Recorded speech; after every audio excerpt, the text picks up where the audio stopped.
everyone, I'm Jocelyn Wadey with the Edmonton Humane Society, and welcome to our February 2015 Edmonton Humane Society podcast. We're bringing you the show from our beautiful shelter located in Northwest Edmonton. Coming up on this month's show, we follow the story of Neptune, a snow white feline that came to us from outside the city.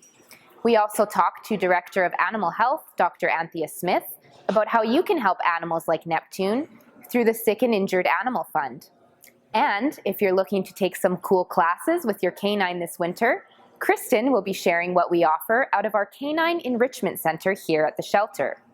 But first, we go to Errol with a recent shelter discovery. The kitten's story starts early on January 27th when our maintenance staff find an unexpected package on their doorstep.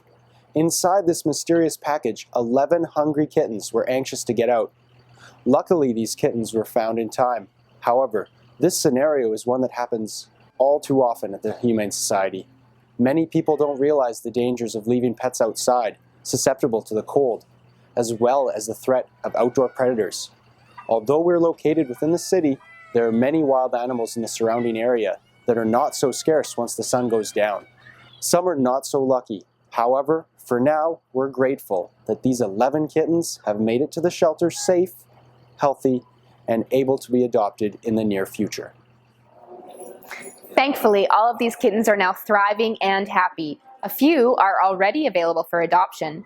Check out Hershey and Xena, two of the kittens from the litter currently on the adoption floor.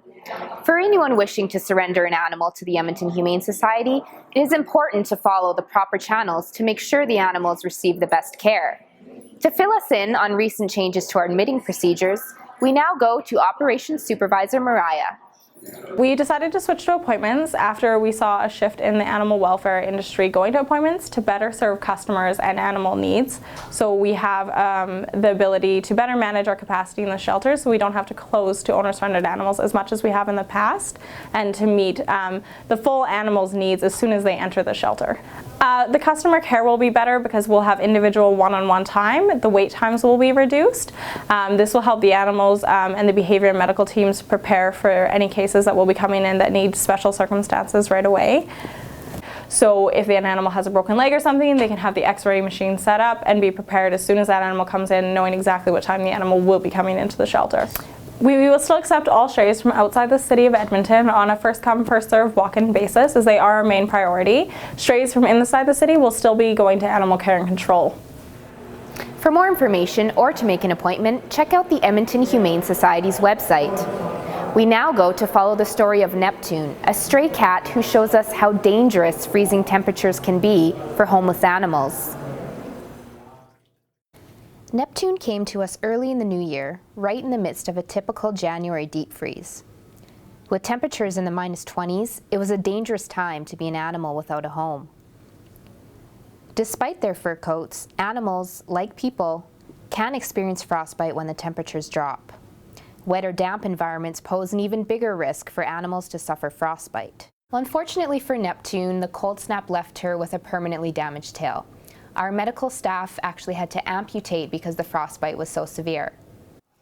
With cats that come in with frostbite, we often see that their ear tips are very hardened off, and with frostbite, their ear tips may actually slough off given time. Their paw pads can be dry, discolored, and hardened. And in severe cases like Neptune's, their tail is frozen solid and actually has to be amputated because it's no longer vital. We see a lot of cats like this at this time of year. After their tail amputation, it's important to watch the incision and make sure that it heals well. But after it's all healed up, the prognosis is really good. Their sense of balance may be slightly less than a cat with a long, normal tail, but as a pet, that would not affect them. Initially, they need to just watch the incision, make sure that it's healing, but once it's all healed up, there's no special care needed. She'll be a normal cat. And I know she looks a little bit scruffy right now, but given a good home, she'll be a beautiful, fluffy white cat. So, I just moved in with this family, and it's embarrassing. The little one, he likes to go outside and crawl around in the giant litter box. I don't know what he's doing. I mean, I was born and I knew how to use the litter box. Look at that!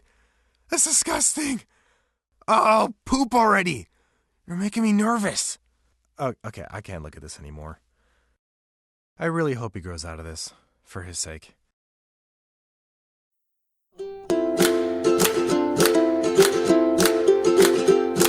Animals like Neptune could not be helped without the generosity of donors like you. We caught up with Dr. Anthea Smith to chat about the Sick and Injured Animal Fund, a vital resource for animals like Neptune.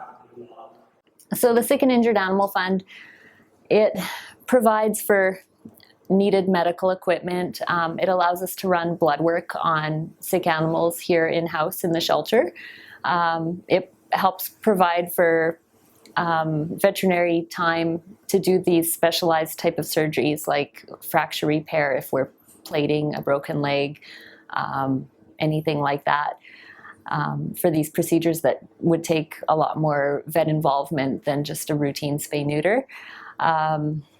The Sick and Injured Animal Fund also is to pay for medications, and in certain specialized cases, sometimes for outside specialist vet involvement, such as cases where a dog ruptures a ligament in his knee and needs specialized repair of that torn ligament.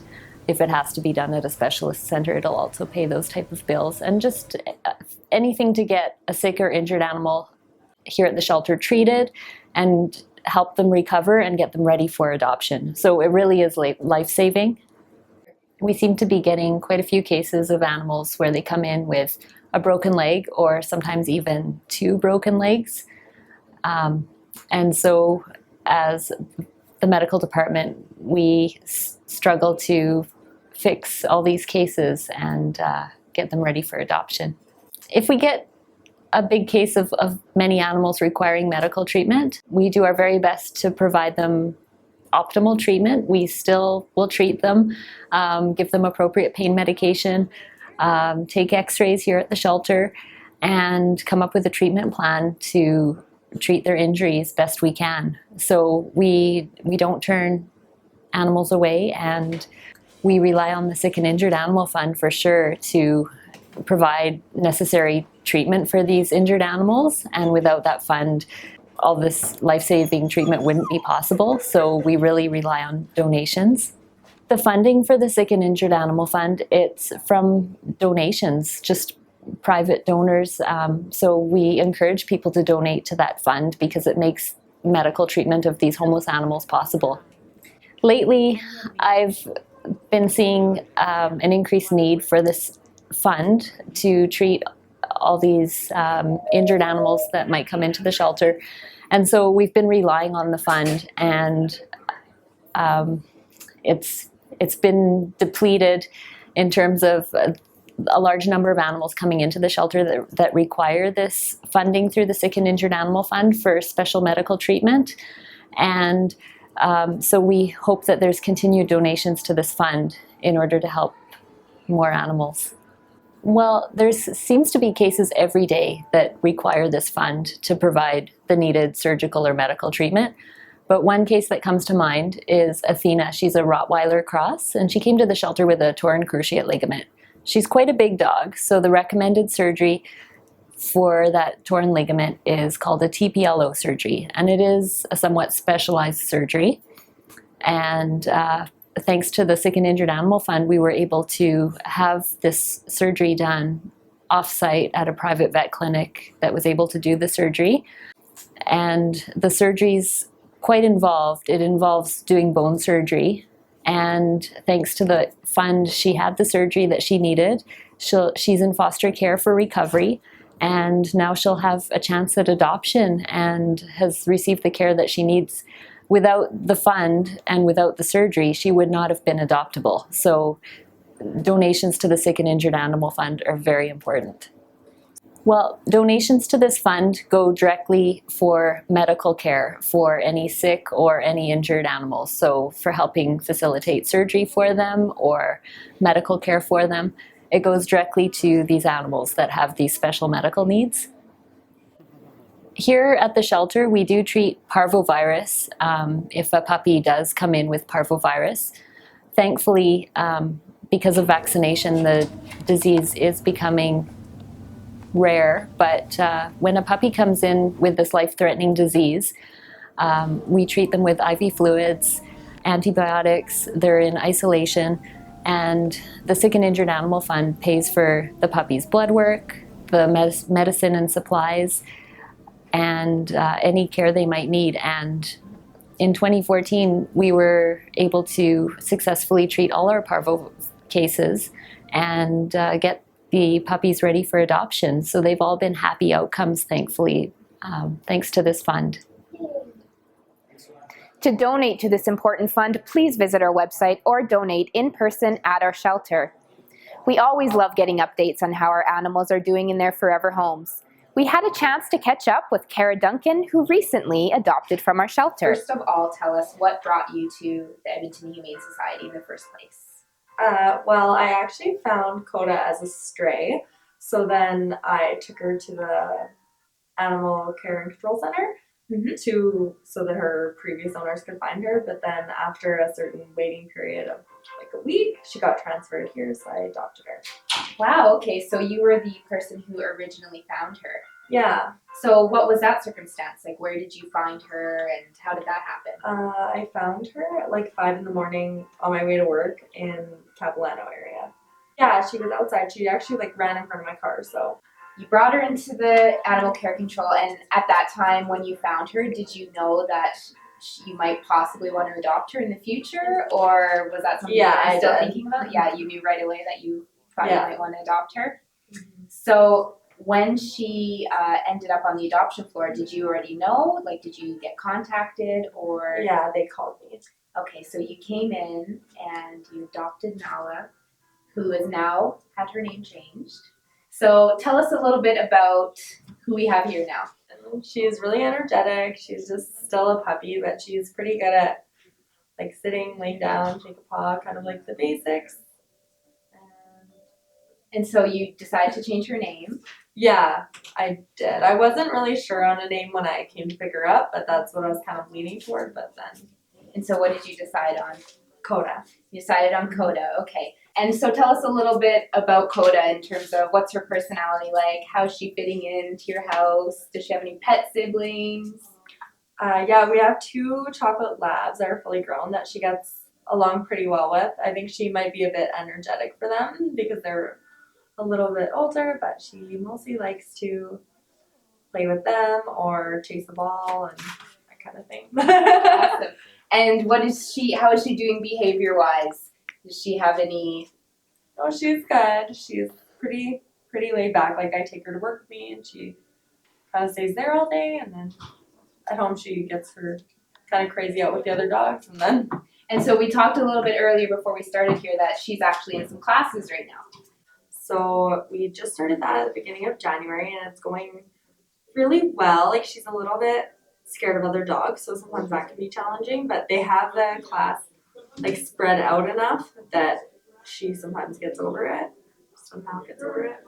Perfect. So you said you're about halfway through, and then you'll be graduating hopefully in a few weeks' time. That's awesome. Great. And so what would you say to people who might not really know a lot about bully breeds, or who might have like certain stigmas against adopting a bully breed?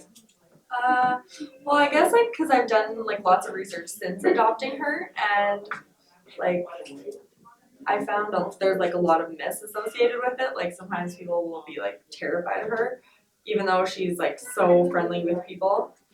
That's mainly the biggest thing that I had, is that people are always afraid of her, even though she's like the friendliest dog. Right. And so have you found that you've had to socialize her a lot with? Have you been taking her to the dog park? Yeah, I've been taking her to the dog park for sure. Like, she gets lots of people interaction at my work, so. Awesome. That's great. Well, we're really happy that you came in today and gave us the update on Coda, and we're happy that she's taking classes and that her ears have all healed up very well. So thank you for coming in today, and we wish you the best of luck with the rest of your classes. Thanks so much. Thank you. If you are interested in taking classes like Coda and Kara, we have so many great offerings through our Canine Enrichment Centre. Kristen is here now to talk about all that we have available for you and your pooch. Okay, so here at the Edmonton Humane Society, we offer 3 different streams of classes. We have a general obedience stream, which includes things like basic obedience, leash reactivity. It includes things like our pit bull classes. We have a troubleshooting stream. And the troubleshooting stream is things like courageous canines to help build confidence in dogs, 4 on the floor to teach dogs that are a little extra jumpy to keep their paws down. And we also have manic manners, which is all about impulse control. So those dogs that are just a little bit more on the rude side. And then we also have our fun stream. So things like agility classes. We also have tricks classes that we run here. First class that somebody would come to here, they would learn things like how dogs learn. So we want people to understand how their dog is functioning, how they're relating to that animal, and how to build a good interactive bond between them. So that's something that you would cover first class, and then it just gets better from there. Well, some of the more advanced techniques that we teach could be things like shaping. So that is capturing things that the dog is doing naturally and taking those behaviors and shaping them into something else entirely. So you can get a dog that you can get them to touch their back feet to a book and then shape that behavior gradually so that they could actually be doing a complete handstand. So there's some really fun things that you can do, and dogs are incredibly intelligent when we learn how to communicate effectively with them. Well, training is a conversation that you're having between the person and the dog. And a conversation has to be a two-way street. So you have to learn how to communicate and tell your dog what you want. And you also have to learn what your dog is saying back. So they have a very subtle communication system, and we have to be able to have that two-way conversation in order to have effective communications and relationships. Learn how to communicate with your dog. That would be my #1 tip. Start learning how to talk to your dog, get your dog to listen to you, and get a universal system of communication. So it's not simply about telling your dog what to do. That's one way. We also want to learn what our dog is saying back. And we want to know how to communicate effectively with them. Well, some of the things that we do train here, like agility, they can be as easy as you want. If you just want to take your dog out for a night on the town, do something together, have you and your dog time. So it could be as simple as teaching them how to go over a jump or through a tunnel. And we offer classes all the way up to competition ready, where you might even want to take your dog out to an agility competition.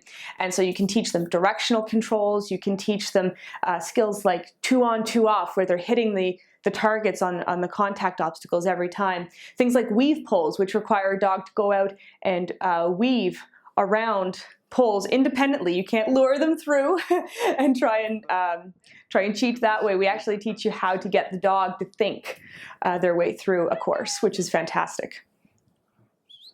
Well, we do have a leash reactivity course that we run here as well. So one of the common problems that we see in dogs is that they get either super excited on leash and they're lunging and barking at other dogs, or we sometimes see them as fearful and they're alarm barking and getting very upset that other dogs are near them. And we do have a leash reactivity course for that. And that's a little bit of a more advanced technique as well. It takes a little bit of finesse to try and deal with that issue, but we have some great trainers here with all the right tools and techniques to help people be successful teaching their dog to be calm in the presence of other dogs. So, I'm kind of new here, but I've noticed a trend. My human does this funny thing where she goes around and gets all my toys, and then she hides them in that basket by the door. But it's always the same basket, and it's always in the same place. And then she acts so surprised when I find them, but, she's putting them in the same basket again. It's like, hello, that's where you put it last time. You were the worst at hide and go seek. Did you know that the Edmonton Humane Society has birthday parties? If you're a parent looking for a fun way to celebrate your child's birthday, the EHS has awesome party packages available. Here's Jennifer to tell us what's new. So people can choose from 4 different birthday parties. So we have the Carnival of the Animals, which is for the younger kids or kids that want to use their imaginations to become animals through masks.